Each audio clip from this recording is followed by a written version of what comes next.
single day, millions of people press play on motivation videos. They sit back, they listen, they feel inspired. For a moment, their mind feels clear, they feel focused, they feel powerful. They tell themselves, "This is it. Today, I change my life." But then the video ends, and nothing actually happens. No real progress, no new skill, no extra income, no visible change. Life looks exactly the same. So the next day, they do the same thing again. They don't start, they don't build, they don't move, they just watch another motivation video, hoping this one will finally work. Motivation videos feel productive. They give your brain the same satisfaction as actually doing something important. Without you realizing it, your mind checks the box. Work done. That's the trap. You sit there nodding along, thinking, tomorrow I'll wake up early. Tomorrow I'll finally start. Tomorrow everything changes, but tomorrow never comes because your brain already rewarded you today. And here's the scary part. This isn't laziness. This isn't lack of discipline. This isn't because you're weak. It's psychology. Your brain can't tell the difference between imagining progress and making progress, and motivation videos exploit that perfectly. Motivation works like sugar. It tastes good, it feels good, and for a few minutes it gives you energy, but then comes the crash. When you watch motivation videos, your brain releases dopamine, the exact same chemical released when you eat junk food, scroll endlessly, get notifications. Dopamine isn't the reward for success, it's the reward for anticipation.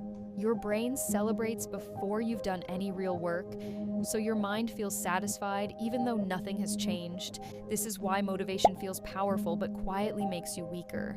Because once your brain feels rewarded, it stops pushing you to act. Dopamine rewards anticipation, not achievement. Your brain celebrates before the work begins. Motivation tastes sweet, but it starves progress. Without effort, without struggle, without sacrifice, your brain feels like it moved forward, even though your life stayed exactly where it was. This is called false progress. It's the most dangerous kind of progress because it feels real. You feel busy, you feel informed, you feel motivated, but nothing is built, nothing is earned, nothing changes. False progress keeps people stuck for years. Not because they're lazy, but because they feel like they're trying. Here's the uncomfortable truth. Motivation doesn't train you to act. It trains you to wait. You start believing you need to feel ready before you move. So you wait for confidence, you wait for inspiration, you wait for the perfect mood. You tell yourself, I'll start when I feel motivated. But that feeling rarely comes. And even when it does, it disappears fast. This is where most people lose, because successful people don't wait. They move when it's boring. They move when it's uncomfortable. They move when no one is watching. They move when motivation is gone. Motivation teaches you to rely on emotions, but reality doesn't reward feelings. Reality rewards systems, consistency, repetition, showing up even when you don't feel like it. Motivation trains you to wait. Successful people move without permission from their feeling. Reality rewards systems, not emotion. This is where money psychology comes in. Poor and average people consume motivation. Rich people design environments. Motivation says, push harder. Wealth says, remove friction. Rich people don't wake up asking, how do I feel today? They ask, how do I make the right action unavoidable? They don't rely on willpower. They engineer habits. They build systems that work even on bad days. That's why motivation content is consumed most by people who feel stuck. Because hope is easy to sell. Hope feels good. Hope sounds inspiring. Hope doesn't require action. Systems do. And systems don't care how you feel. Poor people consume motivation. Rich people design environments. Wealth removes friction. It doesn't push harder. Hope is sold. Systems are not. The motivation industry is worth billions of dollars. Think about that for a second. If motivation actually worked long-term, people wouldn't need to keep buying it. They wouldn't need a new video every morning. They wouldn't need another quote. They wouldn't need another push. Motivation doesn't make you dangerous. Discipline doesn't either. Systems do. That's why rich people don't wake up watching motivation videos. They wake up inside systems they already built. Systems that pull them forward even when they don't feel like it.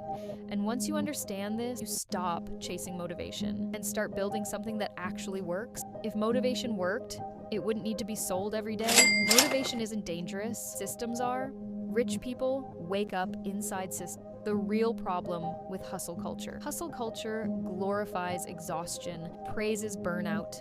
It turns suffering into a badge of honor. The more tired you are, the more committed you're supposed to look. But exhaustion is not progress. Being busy is not being effective. Hustle culture makes you feel guilty for resting and proud for being inefficient. It rewards long hours, not smart decisions, and guilt is terrible for decision making. When you're exhausted, you don't think clearly. You don't plan strategically, you just react. And reactive people don't build wealth. Burnout, start over, and repeat the same cycle. Exhaustion is not progress. Being busy is not being effective. Hustle culture rewards suffering, not results. Reactive people don't build wealth. Motivation isn't useless, but it should come after action, not before. Action creates clarity, clarity creates confidence, and confidence makes motivation unnecessary. Most people ask the wrong question. They ask, how do I feel today? A better question is this: what is the smallest action I can't avoid today? Not the perfect plan, not the big breakthrough, just the next unavoidable step. Because once action starts, everything changes. That single question doesn't just improve productivity, changes how you think. It changes how you decide. It changes who you become. Motivation should follow action, not lead it. Action creates clarity. Ask a better question. Change everything. No motivation video will ever tell you. If motivation was enough, you wouldn't need another one. So tell me in the comments, have motivation videos actually helped you move forward? Or have they just made you feel better about staying exactly where you are?